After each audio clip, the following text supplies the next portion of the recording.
दोस्तों, welcome back to my YouTube channel. तो कैसे हो आप सभी लोग? आई होप आप बहुत ही ज़्यादा अच्छे होंगे एंड जो आपकी पढ़ाई है वो बहुत ही ज़्यादा अच्छे से चल रही होगी। तो गाइस, मैं आपके लिए बहुत ही हेल्पफुल एंड इम्पोर्टेंट टॉपिक्स पे वीडियो लेके आती हूँ। तो आज भी मैं एक बहुत ही शानदार इम्पोर्टेंट टॉपिक पे वीडियो आपके लिए लेके आ चुकी हूँ। तो पंचायती राज व्यवस्था जिसके भी सिलेबस में है, जिस भी वैकेंसी के सिलेबस में है, उसको आप इस वीडियो से कवर अप कर सकते हो। एंड अनुच्छेद की बहुत ही शानदार ट्रिक मैं आपके लिए लेके आ चुकी हूँ। तो वीडियो का एग्जाम जैसा कि आपको पता है कि जल्दी होने वाला है, सिर्फ 1.5 महीने का बचा है। एंड अनुच्छेद हर किसी को याद होने में बहुत ही ज़्यादा दिक्कत होती है। तो अनुच्छेद की ट्रिक है ये, जो कि आपके लिए बहुत ही ज़्यादा बेहतर साबित होने वाली है। अगर आपने ये वाली वीडियो देख ली तो आपको समझो कि ये ट्रिक जो है, इसके माध्यम से आपको ये पूरे अनुच्छेद याद हो जाएंगे। एंड इसी के साथ अगर आपको मेरी वीडियो ये वाली अच्छी लगी तो आप लाइक करना ना भूलें एंड चैनल को सब्सक्राइब जरूर कर लेना। तो चलो, आपका बिल्कुल भी टाइम वेस्ट ना करते हुए आपको मैं ये ट्रिक दिखा देती हूँ। तो सबसे पहले, जैसा कि आपको पता है कि पंचायती राज व्यवस्था में 243 से हमारे अनुच्छेद चालू होते हैं। तो 243 हमें लिख लेना है एंड उसके बाद हमें करना है ABCDEFGHIJKLMN। तो एन तक हमें यहाँ पे अनुच्छेद की संख्या यहाँ पे लिख लेनी है।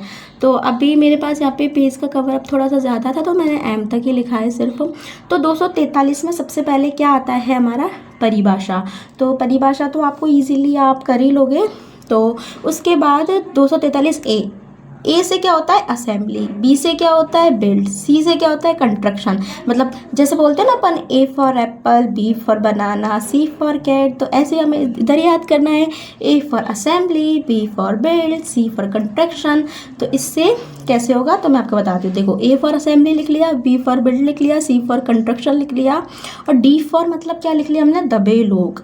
और मतलब जैसे जो हमें वर्ड दे रखे हैं ना आगे का, उसी से हमें यहाँ पे ट्रिक बना लेनी है। तो उसके बाद डी फॉर दबे लोग, ई फॉर ईयर लिख लिया है और फिर हमने लिख लिया है यहाँ पे F for fail, G for genius, H for high tax, I for income. I से इनकम ही तो बनता है, तो आई फॉर इनकम।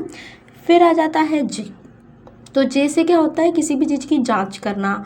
तो यहाँ पे जे फॉर जांच लिख लिया है। के फॉर किल। के फॉर किल होता है ना, तो आप किल को ऐसे तोड़ सकते हो, के प्लस ई एल। तो ई एल मतलब क्या हो जाएगा? अपना इलेक्शन। तो दोस्तों, ये ट्रिक है तो आपको ऐसे ही बनानी पड़ेगी जैसे कि मैंने आपको बताया, बट आपको बहुत ही जल्दी याद हो जाएगा, एक बार आप देखते जाइए। और फिर एल मतलब क्या हो जाता है? लागू करना। तो एल फॉर लागू करना, एम फॉर मना करना। तो देख लो, असेंबली माने क्या होता है? सभा, किसी भी चीज़ की सभा। तो यहाँ पे हम पंचायती राज का कर रहे हैं तो यहाँ पे क्या होगा? ग्राम सभा। बिल्ड मतलब क्या होता है? किसी भी चीज़ का निर्माण करना, गठन करना। तो यहाँ पे क्या आ जाएगा? पंचायतों का गठन। फिर आता है कंस्ट्रक्शन। तो कंस्ट्रक्शन का मतलब क्या होता है? जैसा कि आप जैसे देखते हो कि किसी भी चीज़ का ढांचा तैयार करना, किसी भी चीज़ की संरचना तैयार करना। तो यहाँ पे पंचायत से रिलेटेड है, तो पंचायतों की संरचना। फिर आ जाता है दबे लोग। तो दबे लोग कौन से होते हैं? SC ST सी महिला। वैसे ये दबे लोग नहीं होते, बट अपन को तो ट्रिक बनानी है। तो दबे लोग मतलब जो कम निम्न वर्ग के हैं उनको क्या देना? आरक्षण देना। तो इससे आपको ईजिली याद हो जाएगा। फिर क्या होता है? ईयर। E for year. तो ईयर से मतलब क्या हो जाता है? अवधि, मतलब कितनी अवधि के लिए। F for fail. फेल मतलब कि पंचायती लोगों का जो सदस्यों का योग्य है अयोग्य है, तो उनकी योग्यताएं आ जाएंगी इसमें। फिर क्या था? जी फॉर जीनियस। तो जो लोग जीनियस होते हैं, समझ रहे हो ना आप? जी फॉर जीनियस। तो जो लोग जीनियस ही होते हैं वही क्या कर सकते हैं? तो इसमें आ जाएगा पंचायत की शक्तियाँ। जो लोग जीनियस होते हैं उनके पास ही क्या होती है? अपनी शक्तियाँ होती है। एच पर क्या होता है? High tax. तो हाई टैक्स क्या हो जाता है इसमें? पंचायतों का कर, मतलब जो भी वो कर वसूल करते हैं ना, तो उसका कर का अधिरोपण। तो आप ऐसे भी ट्रिक इससे याद कर सकते हो। हाई टैक्स मतलब हट, मतलब हम तो नहीं दे रहे, जहाँ हट वट मतलब हम तो नहीं दे रहे कोई करवर, हट।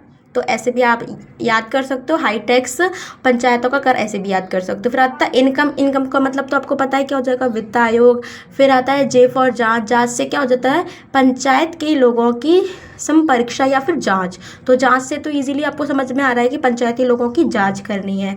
फिर आ जाता है यहाँ पे इलेक्शन। तो इलेक्शन का मतलब तो आपको पता है कि क्या होता है? कि निर्वाचन करना उनका। फिर होता है लागू होना। तो संघ और राज्य में पंचायत की जो चीज़ें हैं ना उनको लागू करना, तो इसमें आ जाएगा एल फॉर लागू करना, तो संघ और राज्य में लागू होना। फिर होता है मना होना। तो कौन कौन सी चीज़ें हैं जो यहाँ पे लागू नहीं होती हैं वो इस वाले अनुच्छेद में हो जाएंगी।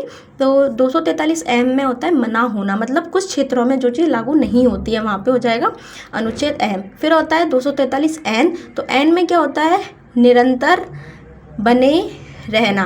तो एन फॉर निरंतर बने रहना, तो निरंतर रहने से मतलब क्या हो जाता है यहाँ पे, पंचायत का बना रहना। तो इसका मतलब क्या हो जाएगा कि पंचायत के सदस्यों का निरंतर बने रहना। फिर आ जाता है 243 ओ, तो 243 से लेके 243 तक ओ तक यहाँ पे पंचायती राजों का वो है अनुच्छेद। तो 243 ओ ऑब्जेक्शन, तो ऑब्जेक्शन से क्या हो जाएगा, निर्वाचन विवाद।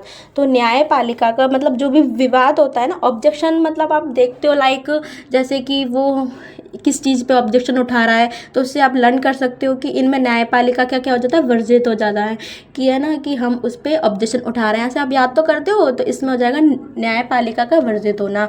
तो आप बिल्कुल सिंपल इजी तरीके से आप लर्न कर सकते हो एंड ये बहुत ही ज़्यादा आपके लिए हेल्पफुल हो जाएगी। एंड गाइस, अगर आपको मेरी वीडियो में थोड़ी सी कमी महसूस हो तो आप उसको नज़रअंदाज ज़रूर करिएगा। एंड अगर आपको मेरी ये ट्रिक पसंद आई हो तो सपोर्ट करिएगा एंड वीडियो को लाइक करिएगा, चैनल को सब्सक्राइब करिएगा। एक बार आप इसको ज़रूर 1-2 बार देखोगे तो आपको जल्दी से इजीली समझ में आ जाएगा एंड आपको याद भी हो जाएगा। तो आपसे मिलती हूँ आपसे नेक्स्ट वीडियो में, तब तक के लिए bye bye and Radhe Radhe.